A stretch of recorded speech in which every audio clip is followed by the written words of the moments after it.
Wow. What a background, Tony. And I'm afraid to look over there and say, well, you're probably a couple of years younger than me, too. Maybe it'll be helpful, you've been in the internet for almost 15 years. Tell us a little bit about your background. How did you get involved in it, and how did you get to where you are today? Yes, so I guess for me, I've always been really just entrepreneurial. As a kid, was in garage sales and lemonade stands. Did a little bit of mail order, and then in college ran a pizza business, and that's actually where I met Alfred, who's actually our CFO now at Zappos. And it was actually kind of interesting. Back in college, with Alfred, we called him Monster and Human Trash Compactor, and because there'd be 10 of us going out to a Chinese restaurant, and he would literally finish everyone's leftovers, whatever they had on his plate. And we don't have anyone in the audience like that. You should. Okay. Well, so he would stop by every night, and I was running the pizza business with my college roommate, and he would buy a large pepperoni pizza from me, and we were in charge of ordering the supplies, investing in the ovens, and actually occasionally making the pizzas ourselves. And so I'd make them for Alfred, and then sometimes he'd come back a few hours later and order another large pepperoni pizza. And I thought, okay, this guy can really eat. He deserves that nickname. Well, I found out a few years later he was actually taking them upstairs and selling them off by the slice. So, so that's why he's our CFO. So after the pizza experience, this same roommate I was running the pizza business with, he and I started Link Exchange, which was an online cooperative advertising network.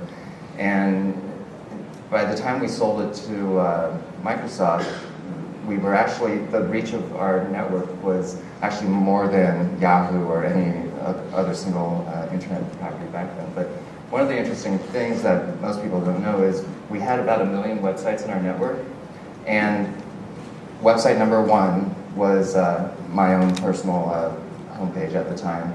Website number 16 out of 1 million was this website called AuctionWeb, which was actually eBay.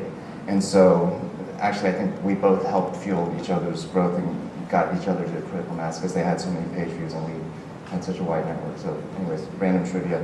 And then, but what a lot of people don't know is actually the reason we ended up selling the company was because the company just stopped being a fun place to work at anymore. I remember in the early days when it was just 5 or 10 of us, it was kind of like your typical .com. We were sleeping under our desk, working around the clock, had no idea what day of the week it was.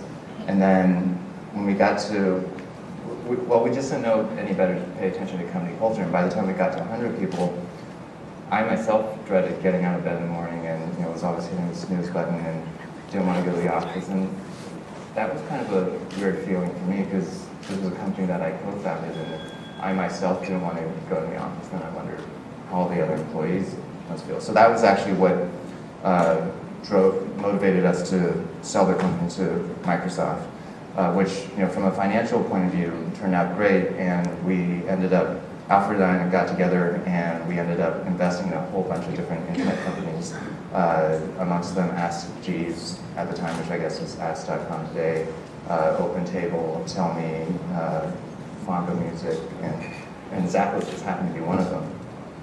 And actually, one company that we ended up not investing in was this company called PayPal, where at the time we met the founders, this was when Palm Pilots were just getting really popular, and the original idea for PayPal was actually just to transmit money between Palm Pilots, and we said, well, if you do it by email, then we'll invest, and they said no, and then we didn't invest, and then they later did it by email. So, and so one lesson learned there was actually, because the original business model idea usually never works out exactly as you thought about it. So I think one lesson we learned from that was just invest in the team. If it's smart people that work well together, then they'll figure it out, even if the original idea isn't the right idea. So anyways, invest in Zappos and kind of realized, for me personally at least, investing was really boring, and